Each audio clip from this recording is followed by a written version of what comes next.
പടിഞ്ഞാറങ്ങാടി ഇനി വിലക്കുറവിന്റെ വലിയ അങ്ങാടി Almiya hyper market and electronics Padinjarangadi. LDF Thiruvegappura panchayat rally സംഘടിപ്പിച്ചു. KT ജലീൽ MLA റാലി ഉദ്ഘാടനം ചെയ്തു. പാലക്കാട് ലോക്സഭാ മണ്ഡലം LDF സ്ഥാനാർത്ഥി A വിജയരാഘവന്റെ തെരഞ്ഞെടുപ്പ് പ്രചരണ പ്രവർത്തനങ്ങളുടെ ഭാഗമായാണ് തിരുവേഗപ്പുറ പഞ്ചായത്ത് LDF റാലി സംഘടിപ്പിച്ചത്. KT ജലീൽ MLA റാലി ഉദ്ഘാടനം ചെയ്തു.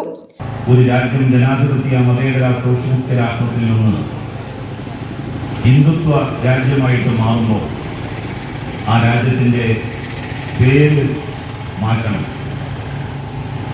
ആ പേര് മാറ്റം പോലും നടന്നു കഴിഞ്ഞിരിക്കുകയാണ്. ഇന്ത്യ എന്നുള്ളത് ഇനിമേലിൽ ചരിത്രരേഖകളിലും ബ്രിട്ടീഷ് റെക്കോർഡുകളിലും മാത്രമായി അവശേഷിക്കും. ലോകത്തിന്റെ എല്ലാ ഭാഗങ്ങളിലും ഭാരത് എന്നാകും ഈ രാജ്യം അറിയപ്പെടുക എന്നുള്ള രീതിയിൽ എഴുത്തുകുത്തുകൾ നടന്നു വരികയാണ്. ആരും അതിനെതിരായി ഒരു പ്രതിഷേധവും രേഖപ്പെടുത്തുന്നത് കണ്ടില്ല.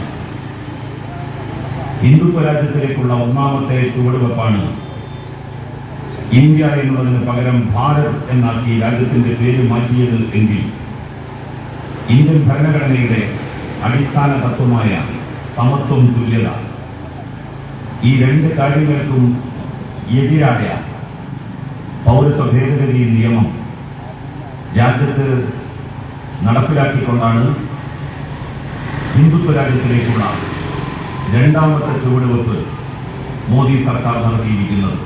PK സതീഷ് അധ്യക്ഷനായിരുന്നു. Muhammad Muhsin MLA, T Gopalakrishnan, KP Abdurahman, Manoj, Biju, VTA Kareem, Anil master, Parameswaran എന്നിവർ പങ്കെടുത്ത് സംസാരിച്ചു.